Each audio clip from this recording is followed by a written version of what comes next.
Hey there, pioneers! In this video, I'm going to show you how to make a wiring kit in Subnautica 2.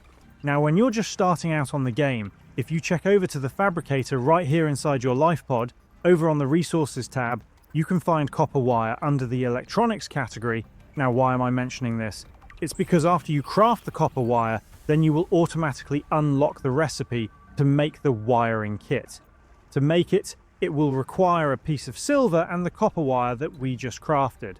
Now, thankfully, we do have a video solely dedicated to finding silver ore in the game.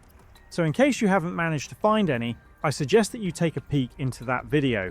Once you have your piece of silver, go back over to your fabricator and proceed to craft your precious wiring kit. And also, as an additional note, once you craft the wiring kit as well, you will discover the recipes for the advanced wiring kit and the system chip. So you've basically done yourself a favor by crafting this item, and that's about it on how to make a wiring kit in Subnautica 2. If you found this video helpful, please leave us a like or comment and subscribe to the channel for more quick dive guides.